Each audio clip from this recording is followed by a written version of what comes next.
Kekurangan biaya membuat keluarga harus tega melihat anaknya belum mendapat pertolongan medis secara maksimal. Seperti itulah yang dialami sepasang suami istri Atu dan Saparia asal desa Karosa, Kabupaten Mamuju, Sulawesi Barat. Anak kelimanya divonis dokter menderita penyakit hidrosepalus atau kepala membesar akibat penumpukan cairan di kepala. Selain itu, anak yang lahir 7 Mei ini juga menderita penyakit labiopalatosis atau bibir sumbing hingga ke langit-langit mulutnya. Namun orang tua bayi malang ini tidak berdaya saat dokter menganjurkan untuk dirujuk ke rumah sakit di Makassar. Keterbatasan materi membuat mereka belum bersedia merujuk untuk dilakukan penanganan yang maksimal, sehingga anak tersebut belum ditangani secara medis melalui tindakan operasi. Bayi yang lahir melalui operasi sesar ini hanya berharap adanya bantuan pemerintah, utamanya biaya penanganan secara maksimal. Masalahnya tidak ada uang dan juga keluarga nggak mampu membantu saya. Ya dari bahan semua saja. Saya terus terang bos sekali.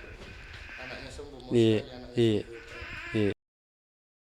Dokter spesialis anak di RSUD Mamuju, Dr. Suhendra mengatakan, penyakit hidrosepalus maupun labiopalatosis yang dialami ini karena sang ibu ketika hamil muda sering mengkonsumsi obat-obatan tanpa resep dokter sehingga membuat janin terinfeksi. Kalau mengenai hidrosefalus ya, itu sebetulnya kan dari semenjak hamil ya, terutama trimester pertama. Trimester pertama dia konsumsi obat-obatan yang kita tidak tahu ya, terutama obat sakit kepala atau obat flu. Nah, itu obat-obat itu bisa merusak pembentukan DNA atau kemudian tertentu pada jaringan tubuh pada janin, sehingga bisa saja mengalami kelainan kongenital, bisa hidrosefalus, bibir sumbing, bisa juga megakolon kongenital, banyak ya. Penyebab yang lain yang bisa menyebabkannya adalah adanya infeksi atau TORCH ya, toksoplasmosis, ya, rubella, chlamydia, herpes ya. Nah, itu sering menyebabkan, sehingga sebagusnya pada ibu-ibu hamil, sebelum hamil itu diperiksa TORCH ya sebelumnya. Kemudian baru ketika hamil trimester pertama hati-hati penggunaan obat, tidak boleh sembarang. Kalau mau menggunakan obat dia harus konsultasi kepada dokter yang bersangkutan.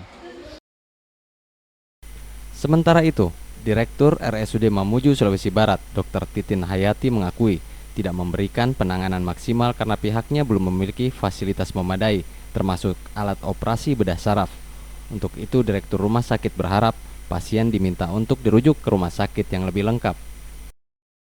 Terkait dengan pasien yang penderita hidrosepalus ini, karena di rumah sakit kita ini untuk penanganan itu harus ditangani oleh dokter spesialis, yaitu dokter bedah saraf, bedah anak, bedah saraf, karena rumah sakitnya ini adalah rumah sakit kabupaten dan statusnya masih tipe D, sementara untuk mau menuju tipe C, jadi kita sarankan untuk segera dirujuk.